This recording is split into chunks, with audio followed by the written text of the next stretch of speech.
మహబూబ్ నగర్ లో తెలంగాణ పునర్నిర్మాణ ఫోరం నిర్వహించిన రౌండ్ టేబుల్ సమావేశంలో కీలక డిమాండ్ వినిపించింది. భారత విశ్వవిద్యాలయాల జాతీయ సదస్సును పాలమూరు విశ్వవిద్యాలయంలోనే నిర్వహించాలని రాష్ట్ర ముఖ్యమంత్రి వెంటనే జోక్యం చేసుకోవాలని ఫోరం సభ్యులు కోరారు. సదస్సును ప్రైవేట్ సంస్థ కన్హా శాంతి వనానికి తరలించడం సరైన నిర్ణయం కాదని, వసతుల పేరుతో ప్రభుత్వ విశ్వవిద్యాలయానికి రావాల్సిన గౌరవాన్ని దూరం చేయడం బాధాకరమని గాలి హర్షవర్ధన్ రెడ్డి అన్నారు. అవసరమైన వసతులను అందరూ కలిసి సమకూర్చేందుకు సిద్దంగా ఉన్నామని తెలిపారు. జీపీఎన్సీ ఇంజనీరింగ్ కళాశాల చైర్మన్ కెఎస్ రవికుమార్ మాట్లాడుతూ ఈ నిర్ణయం కేవలం వైస్ ఛాన్సలర్ స్థాయిలో తీసుకున్నది కాదని, ప్రభుత్వ పెద్దల జోక్యం ఉందనే అనుమానం వ్యక్తం చేశారు. పాలమూరు జిల్లాకు దక్కిన ఈ ప్రతిష్టాత్మక సదస్సును పూర్తిగా పాలమూరు విశ్వవిద్యాలయంలోనే నిర్వహించేలా సీఎం రేవంత్ రెడ్డి జోక్యం చేసుకోవాలని, జిల్లా ప్రజాప్రతినిధులు చొరవ చూపాలని ఫోరం డిమాండ్ చేసింది.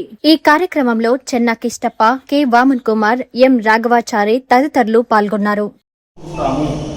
ఆ వసతులకు ఇంకేమైనా ఆర్థికపరమైన అంశాలు మీకు ఇబ్బంది అయితే కూడా మేము చందాలేసుకునైనా సరే ఇక్కడ ప్రోగ్రామ్ సక్సెస్ చేయడానికి ఇక్కడ పుట్టిన బిడ్డలుగా మేము సహకరిస్తామని మీరు చెప్పారు. చెప్పిన తర్వాత బీసీ గారు మేము చెప్పడం, ఎందుకంటే మేము పోయిందే చెప్పడానికి చెప్పినాం, మేము వచ్చినాం. తర్వాత ఇవాళ పత్రికల్లో చూసినాం రాజీనామా పత్రాన్ని వారు జేబులో పెట్టుకున్నారో లేకపోతే చూపించారో తెలియదు, కానీ వారి రాజీనామా పత్రంతో మాకు ఎటువంటి సంబంధం లేదు.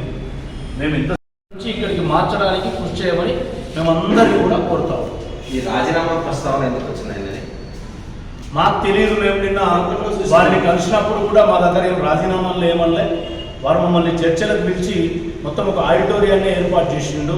మేమనుకున్నాం మేము ఒక 5-6 మంది, వాళ్ళు ఒక ఇంపార్టెంట్ రిజిస్ట్రార్ గారు, సూపరింటెండెంట్ గారు, తర్వాత బీసీ గారు ఉంటారని పిల్లలను ఆ లెక్చరర్లు అందరూ కూర్చోబెట్టి ముందుగా వాళ్ళ చేత ఇదంతా మాకు ఇష్టం ఉంది, ఇక్కడ వసతులు లేవు, అక్కడ మార్చడాన్ని మేము స్వాగతిస్తున్నామని చెప్పే ప్రయత్నం చేసిండు.